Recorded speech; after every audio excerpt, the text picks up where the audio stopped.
ऐसी बातें जो शायद आप पहले से ना जानते हों। खाना काबा के बारे में सवाल किया जाता है कि खाना काबा के अंदर मुख्तलिफ तस्वीर में नजर आने वाले जो बर्तन लटक रहे हैं, आखिर ये बर्तन किसके हैं और इनकी तारीख क्या है।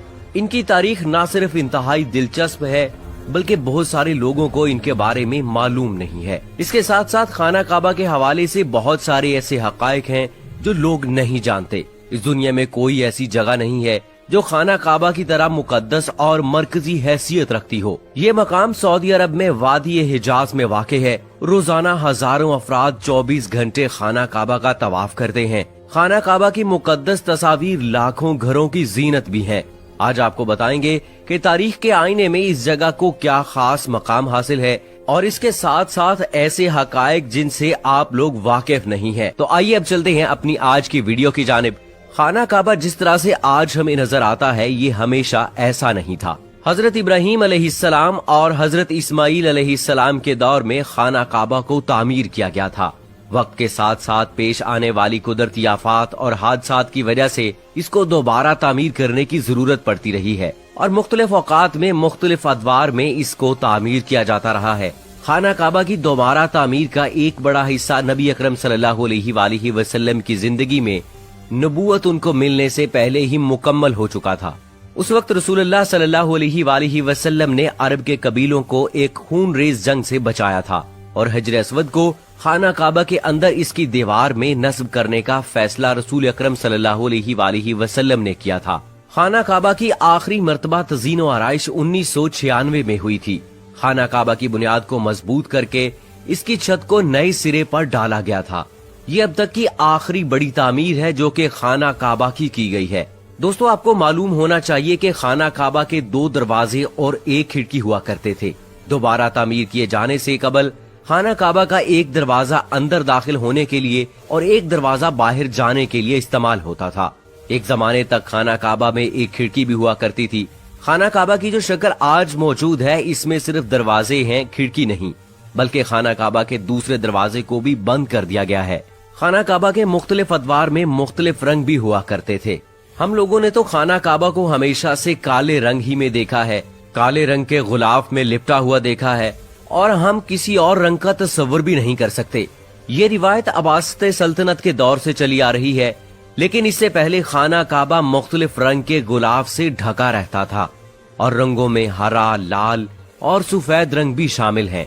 खाना काबा की चाबियां एक खानदान की तहवील में हैं। फतह मक्का के वक्त नबी अकरम सल्लल्लाहु अलैहि वसल्लम को खाना काबा की चाबियां दी गई थी, लेकिन बजाय इसके कि आप सल्लल्लाहु अलैहि वसल्लम ये चाबियां अपने पास रखते, आपने ये चाबियां बनी शाइबा खानदान के उस्मान बिन तलहा को वापस कर दी। उस वक्त से आज तक वो इन चाबियों के रखवाली हैं और नबी करीम सल्लल्लाहु अलैहि वसल्लम के नादिर अल्फाज की रोशनी में ये चाबियां हमेशा उन्हीं के पास महफूज रहेंगी। ऐ तलहा, ये चाबियां रोजे कयामत तक तेरी तहवील में रहेंगी, सिवाय उसके कि जोर जबरदस्ती तुझसे गैर इखलाकी तरीके से छीन ली जाएं। तो रसूलुल्लाह सल्लल्लाहु अलैहि वसल्लम के फरमान की रोशनी में कोई बादशाह, कोई हुक्मरान इस चीज का अहल नहीं है कि वो इस खानदान से खाना काबा की चाबियां छीन सके। दोस्तों, आप में से अक्सरियत इस बात को नहीं मानती होगी। आपको ये भी मालूम होना चाहिए कि एक दौर था जब खाना काबा हमेशा आम आवाम के लिए खुला रहता था।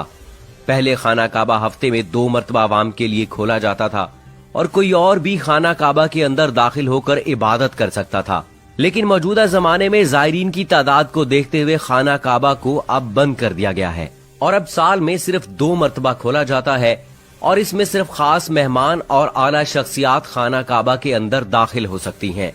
दोस्तों, आपको मालूम होना चाहिए कि खाना काबा की तज़ीन व आराइश करवाने वाले हुक्मरानों के नाम की तख्ती भी खाना काबा के अंदर मौजूद है। कई साल तक बहुत लोग अंदाजा लगाते रहे कि खाना काबा अंदर से कैसा नजर आता है। दूसरी और तीसरी मालूमात के मुताबिक वो लोग खुशनसीब हैं जिनको खाना काबा के अंदर दाखिल होने की सआदत हासिल हुई है और एक खुशनसीब वो है जिसको तस्वीर बनाने का मौका मिला और लाखों लोगों ने वो तस्वीर इंटरनेट पर ऑनलाइन देखी। खाना काबा के अंदर का हिस्सा संगे मरमर और हरे रंग के कपड़ों से ढका हुआ है। जिस दौर के हुक्मरान ने खाना काबा की दोबारा तज़ीन व आराइश करवाई, उसने खाना काबा के अंदर अपने नाम की तख्ती भी लगवाई और फिर इस सवाल की जानिब جس کو بہت بار پوچھا جاتا ہے اور بہت لوگ اس بارے میں مختلف اندازے لگاتے ہیں۔ ہمیں اندازے نہیں لگانے چاہیے، بلکہ درست معلومات یہ ہے کہ خانہ کعبہ کے اندر موجود جو برتن ہیں، جو سونے اور چاندی کے برتن آپ کو لٹکتے ہوئے دکھائی دیتے ہیں، وہ بادشاہوں نے خانہ کعبہ کے اندر رکھوائے تھے تاکہ اس کی خوبصورتی میں اضافہ کیا جا سکے۔ آپ جانتے ہیں کہ سلطنتوں کے دور میں برتن ہر محل کے اندر رکھے جاتے تھے، تزئین و آرائش کے لیے ان کو وہاں پر رکھا جاتا تھا، تو اس لیے جن بادشاہوں نے ان برتنوں کو خانہ کعبہ کے اندر رکھا، اس کے بعد کے بادشاہوں نے مناسب نہیں سمجھا کہ ان برتنوں کو وہاں سے نکالا جائے، اور اس لیے وہ برتن آج بھی خانہ کعبہ کے اندر موجود ہیں۔ دوستو، ایک اور بات بہت اہم یہ ہے کہ خانہ کعبہ کی تعداد 2 ہے، 1 نہیں۔ خانہ کعبہ کے بالکل اوپر جنت میں بھی ایک اور خانہ کعبہ ہے جس کو بیت المعمور کہتے ہیں۔ اس کا اشارہ قرآن پاک میں بھی موجود ہے، اور نبی کریم صلی اللہ علیہ وآلہ وسلم نے بھی اس بات کی نشاندہی کی ہے۔ اللہ کے نبی نے معراج کا واقعہ سناتے ہوئے کہ جب مجھے بیت المعمور یعنی اللہ کا گھر دکھایا گیا تو میں نے حضرت جبرائیل علیہ السلام سے پوچھا، تو انہوں نے جواب دیا کہ یہ بیت المعمور ہے جہاں 70,000 فرشتے روزانہ اللہ کی عبادت کرتے ہیں، اور جب وہ یہاں سے جاتے ہیں تو واپس نہیں آتے، بلکہ ہمیشہ ایک نیا دستہ آتا ہے، یعنی ایک فرشتے کو اس کے طواف کی ایک بار سعادت حاصل ہوتی ہے۔ دوستو، اسی طرح کہ آپ نے اس بات پر غور کیا ہے کہ حجر اسود چاندی کے سانچے میں گھرا رہتا ہے۔ کچھ لوگوں کا خیال ہے کہ حجر اسود کو حجاج بن یوسف کے ہاتھوں مارے گئے پتھر لگنے کی وجہ سے ٹوٹ گیا تھا جب اس نے حضرت عبداللہ بن زبیر رضی اللہ تعالی عنہ پر لشکر کشی کی تھی۔ کچھ ذرائع کے مطابق حجر اسود بحرین سے تعلق رکھنے والے اسحالی گروپ کے ہاتھوں ٹوٹ گیا تھا۔ ان لوگوں کا یہ خیال تھا کہ حج مبارک ایک توہین پرستی کا عمل ہے، اور اپنی بات کو ثابت کرنے کے لیے ان لوگوں نے 10,000 حجاج کو مار کر ان کی باقیات کو آب زمزم کے کنویں میں پھینک دیا تھا۔ یہ غیر انسانی عمل کافی نہیں ہے، یہ شیطان حجر اسود کو عرب کے مشرق میں لے گئے اور پھر عراق کے شہر کوفہ لے گئے، جہاں اس کے عوض تاوان وصول کیا۔ جب ان کو مجبور کیا گیا تو ان لوگوں نے اسے خلیفہ عباسد کو واپس کر دیا، لیکن جب اس کو واپس کیا گیا تو یہ ٹکڑوں میں تھا، اور اس کو یکجان کرنے کا صرف ایک طریقہ سمجھ میں آیا کہ اس کو چاندی کے سانچے میں رکھا جائے۔ کچھ تاریخ دانوں کے مطابق اس مقدس پتھر کے کچھ حصے آج بھی گم ہیں۔ اس سب کے ساتھ ساتھ آپ کو یہ بھی معلوم ہونا چاہیے کہ خانہ کعبہ مکعب نما یعنی کیوب شکل کا نہیں تھا۔ خانہ کعبہ دراصل مستطیل شکل کا ہے۔ خانہ کعبہ کبھی بھی مکعب کی شکل میں نہیں تھا۔ اس کے اصل زاویے کے مطابق ایک یہ کہ آدھا گول حصہ ہے جس کو حجر اسماعیل کہا جاتا ہے۔ نبی کریم صلی اللہ علیہ وآلہ وسلم کو نبوت ملنے سے پہلے جب خانہ کعبہ کی دوبارہ تعمیر ہوئی تب قریش نے اس کی بات کی حامی بھری تھی کہ وہ حلال کمائی سے ہی اس کی تعمیر مکمل کریں گے۔ اس کا مطلب یہ ہے کہ جوئے، لوٹ مار، جسم فروشی اور سود جیسے حرام کاموں سے کمائے ہوئے پیسوں سے خانہ کعبہ کی تعمیر نہیں کی جائے گی۔